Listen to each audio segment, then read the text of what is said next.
Yeah, again, I just I think it goes to the person of who Ron Rivera is in terms of, he doesn't think he knows it all. He's humble enough to approach the game and building his program from a, hey, tell me how you did it over there. And so whether it was talking to me or Brandon, he's close with both of us. So, and then as I mentioned the other day, Marty Herney as well. So, I think we've learned so much from them and what we took out of our time together in Carolina, and it's probably 2/3 that, and then they learned maybe a little smidge of maybe from us a little bit, but most of it we learned from them. Sean, we talk about continuity a lot, how much it matters amongst coaches and players, but how about you guys just learning your players' strengths and weaknesses over, how long does that kind of take to, that you don't just show up and you know exactly what they can or can't do, because it seems like everybody's kind of really dialed in on exactly what guys can do and can't do, and you guys are, as a coaching staff, fitting that in.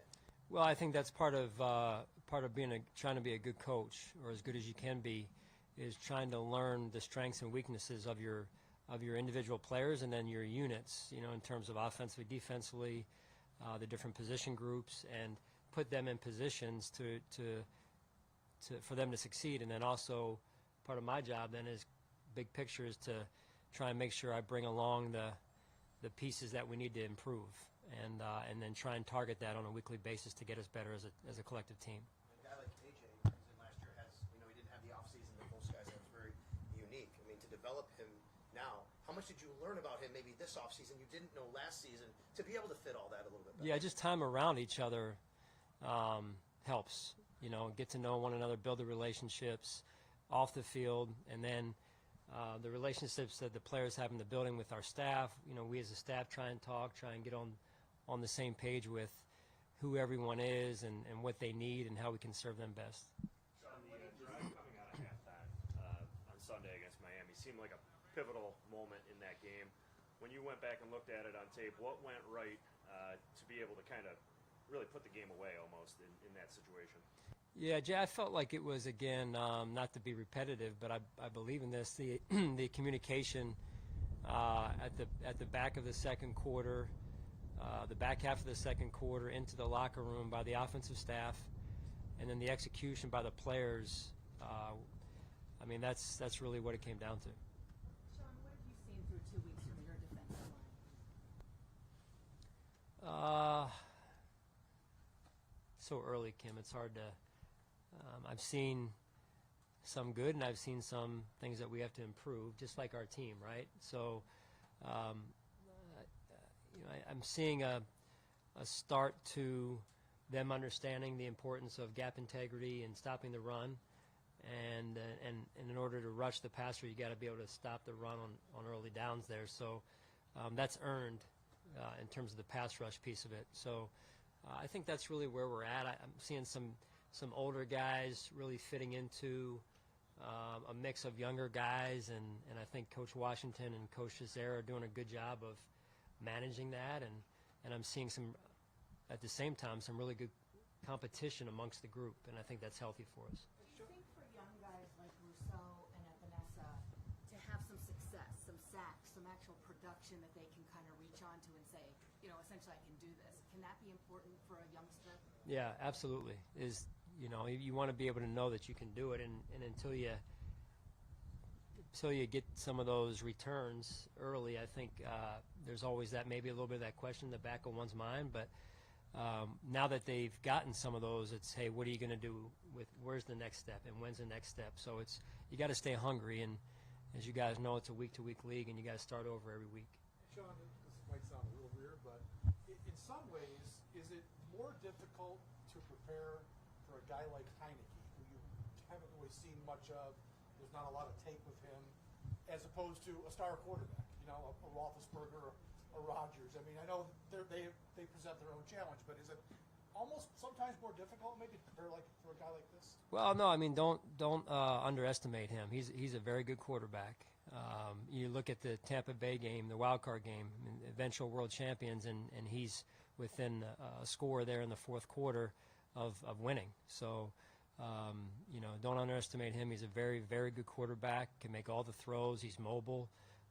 He'll be a challenge. What makes Terry McLaurin so tough?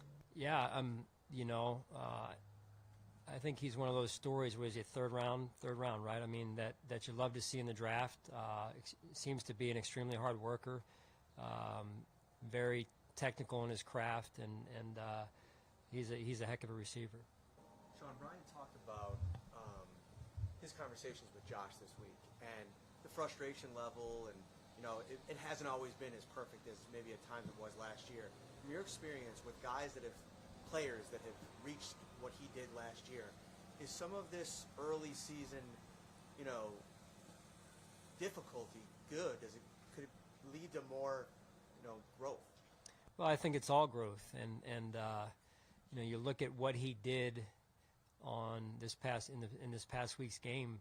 There was a lot of growth between week 1 and week 2 that maybe is not being talked about amongst you guys, and I think that in and of itself is good enough growth for me, and he'll continue to grow. So there's all, even though you get the contract and expectations are up here, it's about learning through the ins and outs of the job year to year, week to week, and he'll continue to grow, and I'm excited about that. Anything specifically we're missing, growth-wise? Well, I don't know. I don't read your. No disrespect. I leave that up to that guy. What is it from week 1 to week 2? Like, what did you specifically see that Well, he was so much better at? Well, I just feel like things that just execution-wise and running the operation, and you look at just even a couple of throws that were within 5 yards of the line of scrimmage. When you go back and look at the tape, those throws aren't made by every quarterback in the league the way that Josh made them and when he made them. And just understanding how you win in this league. I mean, you look at the throwaway in the red zone on first down, I think on 1 or 2 occasions. I mean, that's probably not talked about. Maybe it is, like I said, because I don't. But smart football wins. When it comes to taunting, is it weighed against the defense, the emphasis on taunting? Because guys can celebrate their touchdowns in the end zone, but when a defensive player celebrates a good defensive play, it could be construed more often than not, we've seen over the past weeks, as taunting. Yeah, I mean, that's probably a hole I don't want to go down right now, John, but I know it's a hot topic, so I respect where you're coming from. I just say this. I think we want to keep the game to the standard that it's been at for years, and the reason it's been the game that it's been in terms of with the fans. To me, it boils down to, yes, it's an emotional game, but we also have to respect all. And I think there's a delicate balance there, yes, and that sometimes that becomes a subjective piece.